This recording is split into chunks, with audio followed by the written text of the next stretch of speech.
Hello everyone. आज हमने Amazon से एक ऑर्डर किया हुआ था जो हमें आज ही रिसीव हुआ है। किया तो 2 दिन पहले था।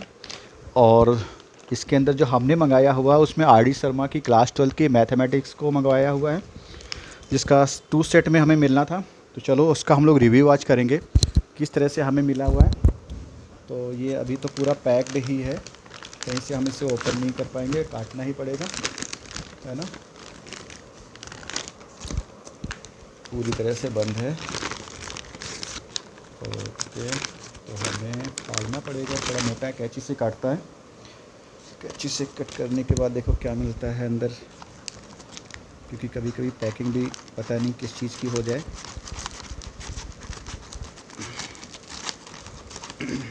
आई होप जो मंगाया है वही हमें मिले, तो इतने से हो जाएगा काम। यस, अंदर तो बुक्स ही हमें मिल रही हैं देखने को, और ऐसे निकाल देते हैं इसे। यस गाइस, अभी तो हमें वही बुक्स ही दोनों दिख रही हैं, उसी सेट में दिख रही हैं जो हमने ऑर्डर किया हुआ था। ये हमें बिल मिला है इसके अंदर, अमेज़ॉन की तरफ से ही है, ठीक है। और जैसा कहा था 2 सेट हैं इसके, तो 2 सेट ही मिले हमें, और वही सारी चीज़ें होंगी। एडिशन का मेन इशू था क्योंकि अभी आपका पैटर्न जो कि बदला हुआ है, उसके अकॉर्डिंग हमें चाहिए थी बुक्स। और मैं आरडी का ही मेन फ़ैन रहा हूँ, इस तरह से मैं कह सकता हूँ। जब मैं एंट्रेंस एग्ज़ाम की प्रिपरेशन कर रहा था, मैंने भी आरडी ही पढ़ी थी और बुक्स भी पढ़ी थी, बट आरडी मुझे सबसे बेस्ट लगती है। मैं स्टूडेंट को बोलता ही हूँ कि आप अच्छी प्रिपरेशन करने के लिए अपनी क्लास लेवल से थोड़ा हट के भी चीज़ों को करिएगा, तो आरडी को मैं प्रेफर करता हूँ। मुझे इसमें कोई वो नहीं मिल रहा है, आप भी जानते हो आरडी शर्मा जी बहुत बड़े मैथमेटिशियन हैं। तो इस तरह से ये बुक्स हैं, फाड़ना ही पड़ेगा पूरा। ये लो,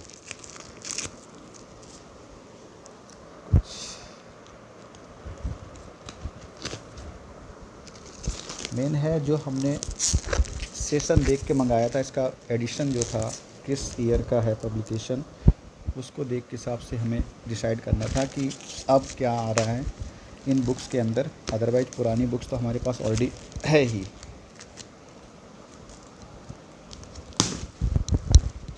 तो ये 2 सेट हो गए, क्लास 12 की ही है। सेट 1 सेट 2 इस तरह से आ रहा है।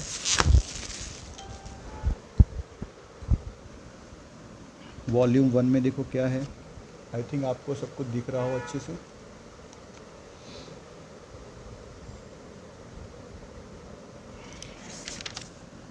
वॉल्यूम 1 ये रहा, इसमें रिलेशन से स्टार्ट होता हुआ ये पूरा कंटेंट है, और इसमें 18 आपका इंडेफिनिट इंटीग्रल तक गया है, ठीक है। फंक्शन इनवर्स इस तरह से सारी चीज़ें मिली, मीन वैल्यू थ्योरम से होते हुए मैक्सिमम मिनिमम, और ये पूरा आपको लिस्ट दिख रही होगी, आप देख सकते हैं, ठीक है ना।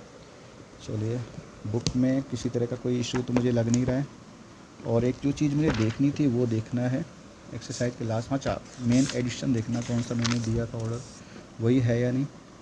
रीप्रिंट लिखा है 2022 और रिवाइज एडिशन इसका 2021 है। तो आई होप जिस तरह से हमने सोचा था वही सारी चीज़ें होंगी भी।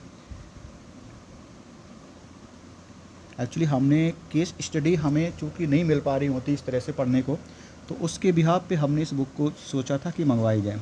तो मेन केस स्टडी का था, large number of MCQs given है, और फिल इन द ब्लैंक्स भी गिवन है, वेरी शॉर्ट टाइप भी गिवन है, केस स्टडी बेस्ड बिल्कुल सही, एक्टिविटीज़ भी हैं, तो यानी कि अपना काम इसमें बन जाएगा पूरा।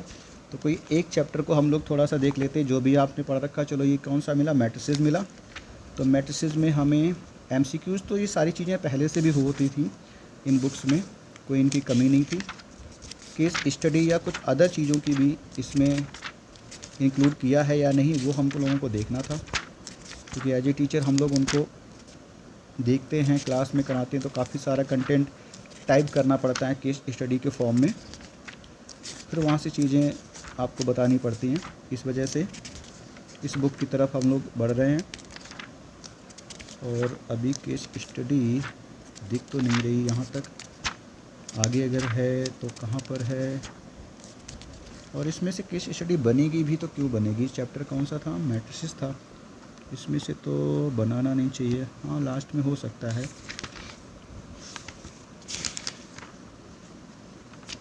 किसी मैट्रिक्स में कई सारे क्वेश्चन ऑर्डर पूछ लेना, डायगोनल में, ये सारी चीज़ें हो सकती हैं। तो अभी यहाँ पर MCQs है, ठीक है। फिल इन द ब्लैंक मिला, वेरी शॉर्ट मिला, ओके। और केस स्टडी इसमें तो नहीं है। किसमें से हो सकती है वो देखना पड़ेगा। एप्लीकेशन ऑफ डेरिवेटिव्स में हो सकता है, आई होप। प्रोबेबिलिटी में सेकंड पार्ट में तो होगी ही, श्योर है, वहाँ पे तो देंगे। डेरिवेटिव में है या नहीं ये बस देखना है, यहाँ पे तो नहीं है। अदरवाइज़ प्रोबेबिलिटी में तो होना चाहिए। अगर ये रीप्रिंटेड है तो नहीं, तो फिर पुराना वाला ही हमें मिल गया है शायद एडिशन। कोई नहीं, अभी इसको हटा के हम लोग सेकंड पार्ट यानी वॉल्यूम सेकंड को देखना चाहते हैं। वॉल्यूम 2 है जो कि आपका इंडेफिनिट इंटीग्रल से ही स्टार्ट होना चाहिए।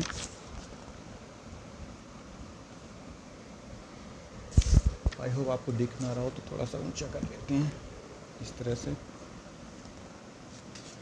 तो ये RD शर्मा का पार्ट 2 है, वॉल्यूम 2 है। डेफिनिट इंटीग्रल यहाँ से स्टार्ट होता हुआ एरिया बाउंडेड रीजन से होता हुआ लास्ट में प्रोबेबिलिटी है, और मीन वेरिएंस उसी का पार्ट है जो कि प्रोबेबिलिटी NCERT के अकॉर्डिंग होता है एक ही चैप्टर में। तो आई होप कहीं ना कहीं तो मिलना चाहिए भाई।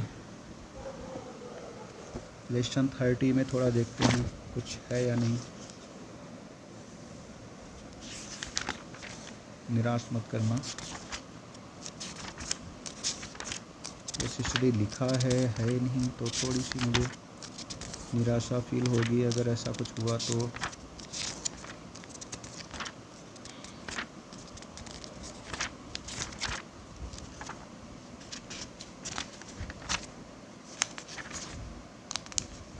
लेवल 2 है बट केस स्टडी अभी नहीं हो रही है।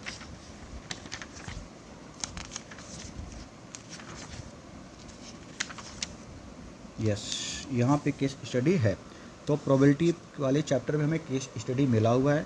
आगे भी उम्मीद करते हैं और सारे चैप्टर्स में केस स्टडी रहा होगा, ठीक है।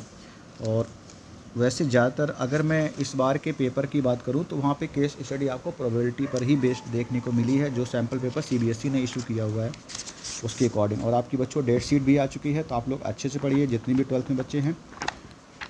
और न्यू सेशन भी स्टार्ट होने वाला होगा, जो 11th से 12th में जा रहे हैं उन लोगों के लिए भी मैं यही कहूँगा कि आप सभी लोग RD को प्रेफर कर सकते हैं अगर अच्छे मार्क्स आपको चाहिए। अगर आप PCM से बिलोंग करते हैं या किसी इंजीनियरिंग एंट्रेंस एग्ज़ाम की भी प्रिपरेशन कर रहे हैं तो आप इस बुक को प्रेफर कर सकते हैं।